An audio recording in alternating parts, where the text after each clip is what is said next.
Stephen A. Smith, the star of First Take, also had a book, a New York Times bestseller, Straight Shooter, a memoir of second chances and First Take. And Stephen A. joining us on the program. Good to have you on. The legend. It's been a long time, buddy. How you doing? I'm doing great. Where would your shot rank among ESPN personalities if we just had a shooting contest? So A shooting contest. Yeah.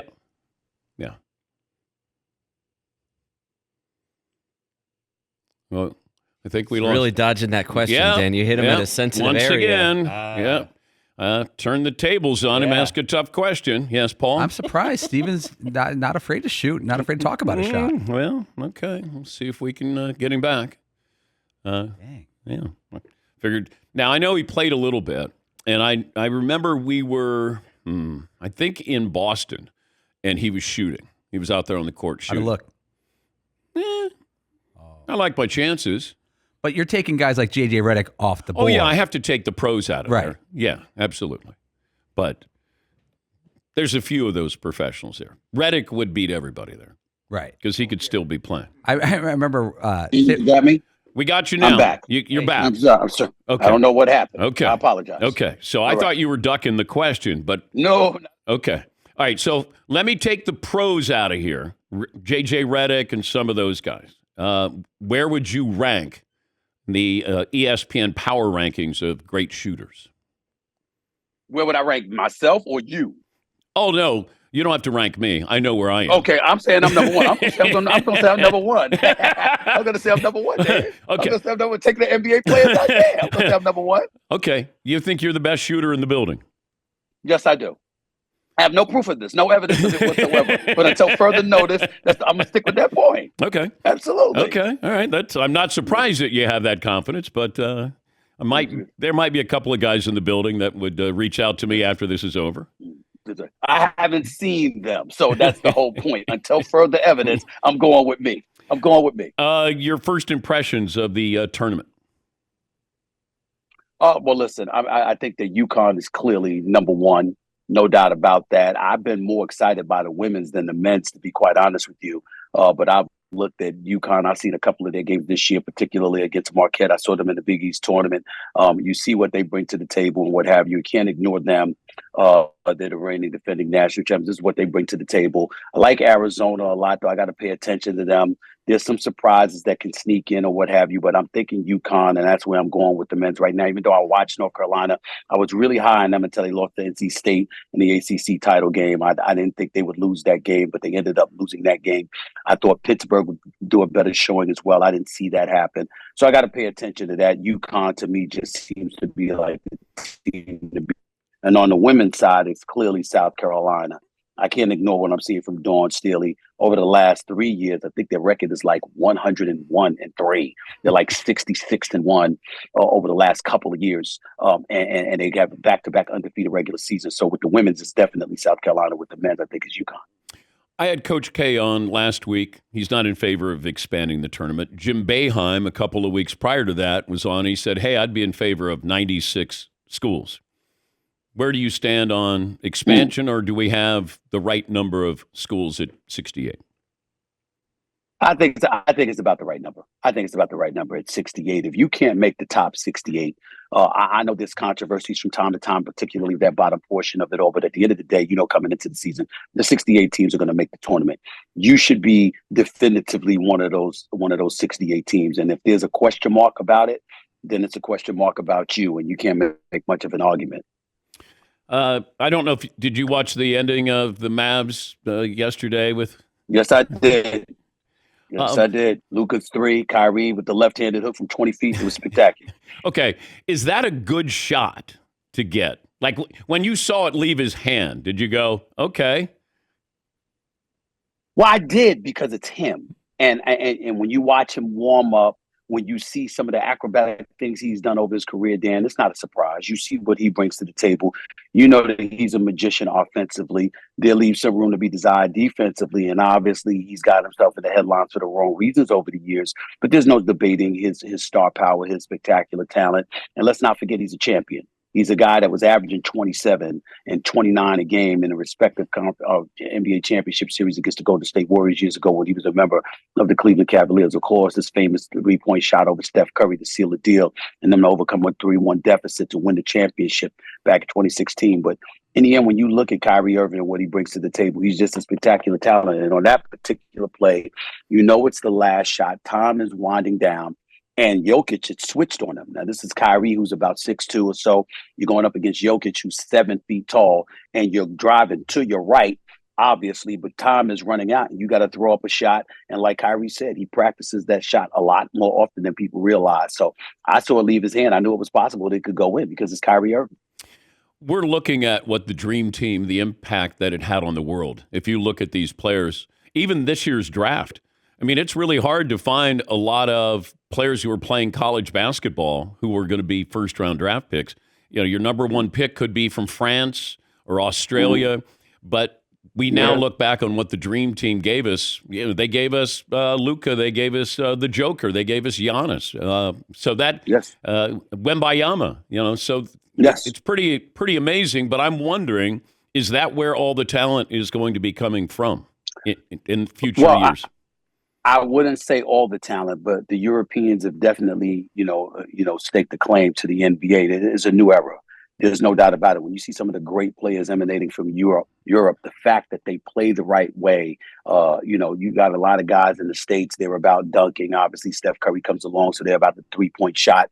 The coaches certainly haven't helped because you even see people complaining about AAU and that competition that exists there now more so than ever. Are the guys really being taught how to play the game of basketball? In Europe, you don't hear that very often. They're playing at a very young age. They're taught the fundamentals of the game. They know how to play, not just in terms of being spectacular individual players, but knowing how to play within the team concept a bit more than people want to give them credit for. And that's why you see whether it's their footwork, their hands, their basketball IQ, et cetera, whether it's Jokic, it's obviously Luka. You see Wembanyama coming over from France, even though he's 7'5", just the way that he plays and the talent that he has. There's a finesse to the game. There's an artistry to the game that we've underestimated for far too long. They seem to have taken hold with those guys, and they're showing up in the NBA, and they're playing lights out. The Stephen A. Show is available on multiple times. You can hear it. It's iHeartRadio app, Apple Podcasts, wherever you get your podcast. Give me a topic that you would talk about on your podcast that you wouldn't talk about on First Take. I will, first of all, politics, because I don't run from it. A lot of social issues, whatever the case may be, in terms of things that's going on just in the streets of America. I'm living in New York City, even though I'm bi-coastal. Most of my time is spent in New York City, Dan, and we got the National Guard in the subway. The National Guard is in the subway system for New York City. You've got just complete mayhem taking place in the streets of New York. I would touch on things like that. And then issue-related matters, whether it's in the world of sports or emanating beyond it. I don't run from any of that stuff. So again, sometimes you touch on sports every show because that's what people expect to hear from me. But I don't limit myself to the sports landscape. I definitely venture beyond those lines. I was doing SportsCenter for 18 years, but I got to the point where I needed to do something different. Like I kind of mastered it, and I thought I was going through the motions. I'm wondering if you've gotten to that point, whether it's mentally, where it's like, okay, I got this. Now I need to challenge myself again. Are you anywhere near that point? I was 50 when I said it's time for me to leave and basically get my butt kicked and go out there and try to do something different. Well, I'm doing that now. I get where you're coming from. I'm never tired of sports. It's never just a situation where it's like, okay, I've done this, I'm over it. It would be that way, however, if ESPN or anybody else would insist on me limiting myself to those parameters. If you don't allow me to extend beyond it, then you're absolutely right. I would feel that way. But because that's not the case with me at this particular point in time, then I do have a passion for everything because I understand that in the day and age, you're not just talking sports, you're actually a personality. And so because of that, they're talking about you just as much as they're talking about sports itself. The games, the athletes that play it, the coaches that coach it, the executives that oversee it and stuff like that. And when you recognize the fact that you become a personality, and that's something that's placed on your shoulders, then all of a sudden you treat it with the level of urgency that it deserves in terms of basically understanding what comes with it. Not to mention the fact people like yourself, Bermans and others, I work at ESPN. The bottom line is that I'm riding on y'all shoulders, what y'all built. I never lose sight of that. And anybody that asks me that, any coach you see from me would tell you that one of the greatest compliments I ever received in my career was when I was going from ESPN and I came back in 2011 and everybody was saying, hello, hello, hello. And then Boomer, Chris Berman, comes up to me and he shakes my hand and he says, welcome home. You should have never left. And it meant the world to me coming from him because people like him, yourself, Keith Olbermann, and so many others, Dickie V and everybody else, we're standing on y'all shoulders. And so I'm very appreciative of that. And I have an obligation to go out there and give a best effort and perform to the best of my ability to make sure I uphold or uplift everything you guys have built. I never lose sight of that. Last time a pro athlete got in your face?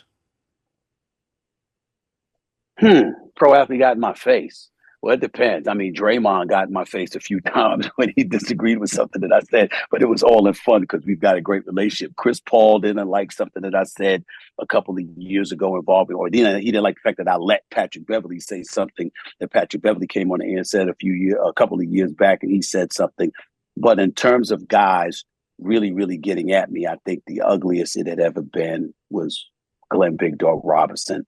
I mean, that was a really, really bad situation that I contributed to be quite honest with you, because I'm the professional in broadcasting and journalism and what have you, and I have an obligation to uphold myself to a certain standard, and I sort of let myself get in the weeds with that a little bit when I felt that he was trying to be intimidating or whatever, but that was many, many years ago. That's the most flagrant thing, because other people get in my face, they might complain about something, just want to talk to me.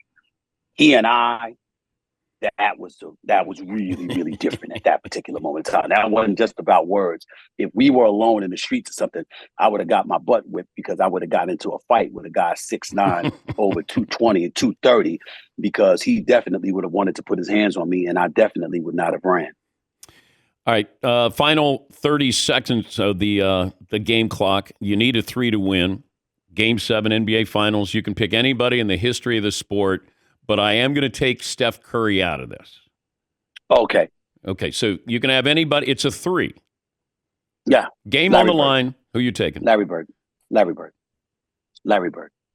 Easily. I mean, Steph Curry's the greatest shooter God ever created. We know that. Take him out of the equation. The Reggie Millers, the Allen Houstons of the world, the Ray Allens of the world, others. Ray Allen's right up there. But when I think about clutch, I need a 3 to win it, etc.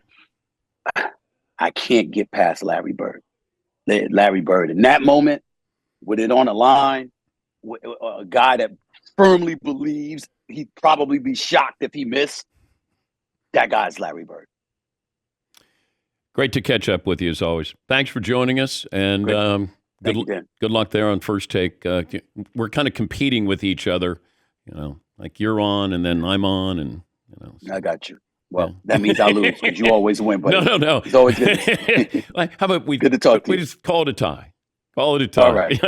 We can do that. Thank you, Steve. All the best to you, man. Thank you. No problem. Stephen A., First Take, and also his bestseller. It's called Straight Shooter, Memoir of Second Chances and First Takes.